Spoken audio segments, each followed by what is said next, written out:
Hello everyone, welcome to my channel.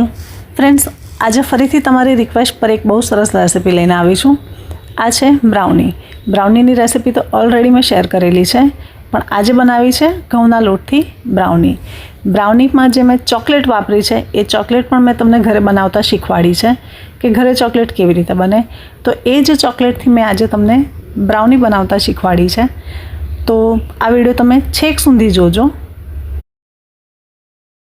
જો તમે આને ફ્રીજમાં રહેવા દેશો તો આરામથી અઠવાડિયું 10 દિવસ સુધી સારી રહેશે.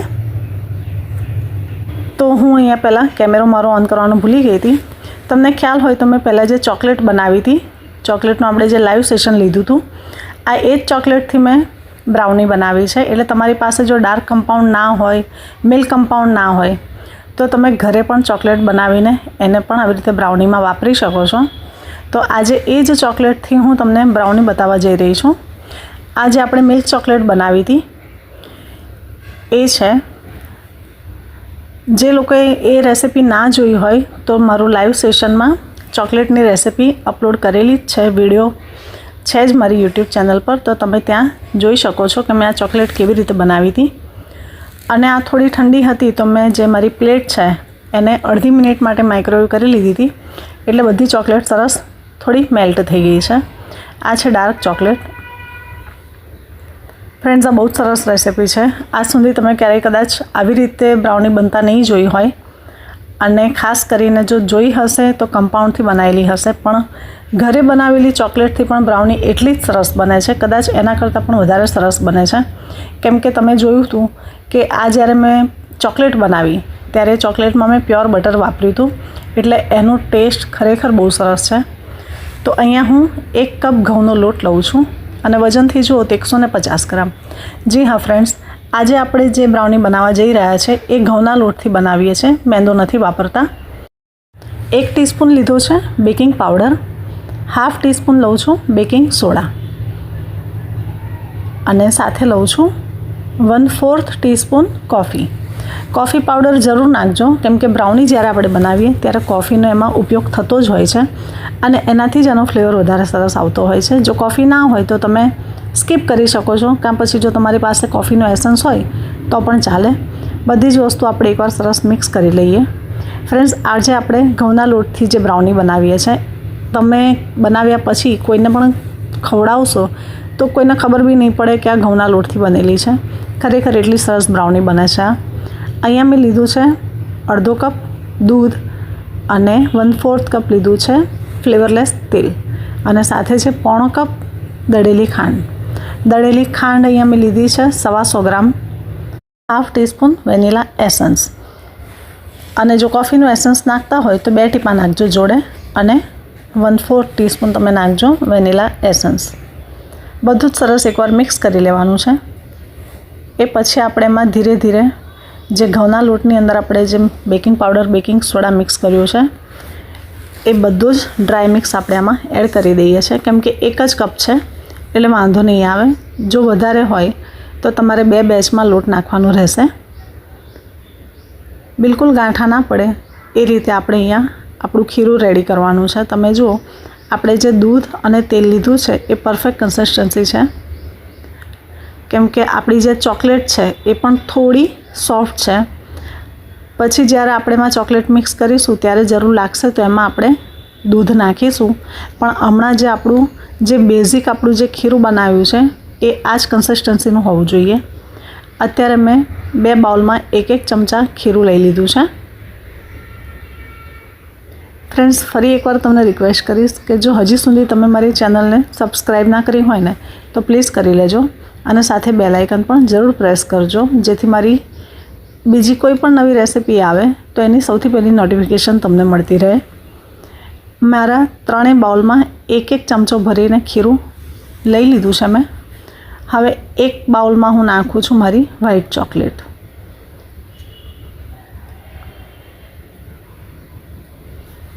અહીંયા એવું કોઈ જરૂરી નથી કે તમારે 3 ચોકલેટ લેવી.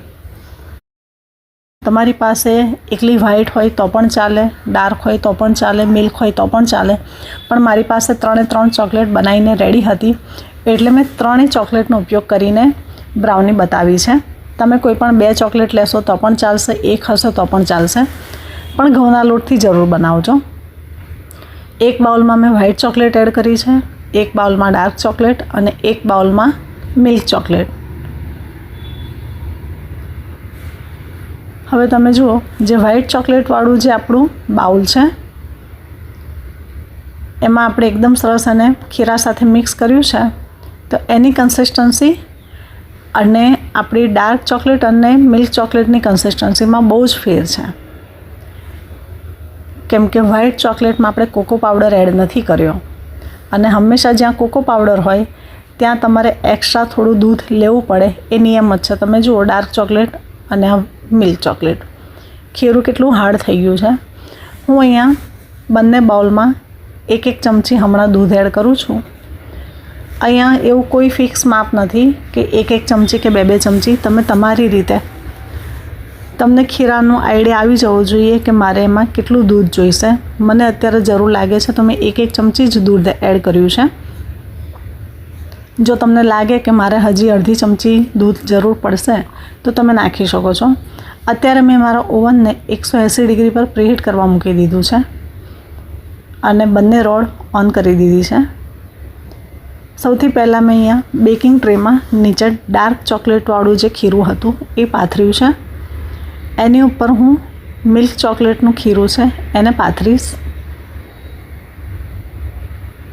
આ જે લેયર છે એ મેં મારી રીતે કરેલા છે. તમે તમારી રીતે ઉપર નીચે કોઈ પણ લેયર લગાવી શકો છો, નીચે વ્હાઇટ વચ્ચે ડાર્ક, પણ મેં આવી રીતે ક્રમમાં લગાવ્યો છે કે નીચે ડાર્ક, ઉપર એનાથી થોડુંક લાઇટ કલર અને છેક ઉપર એનાથી વધારે લાઇટ કલર. તમે જુઓ, 1 કપ ઘઉંના લોટથી આપણી કેટલી બધી બ્રાઉની બનીને રેડી થશે. અને સૌથી ઉપર હું અહીંયા લગાવી રહી છું વ્હાઇટ લેયર. જે વ્હાઇટ ચોકલેટવાળું જે ખીરું છે, તમે અત્યારે થોડું ડાર્ક લાગતું હશે કેમ કે આપણે અહીંયા ઘઉંનો લોટ લીધો છે. જો તમે કદાચ અહીંયા મેંદો લીધો હોત તો આ ખીરાનો કલર હજી થોડો વ્હાઇટ હોત,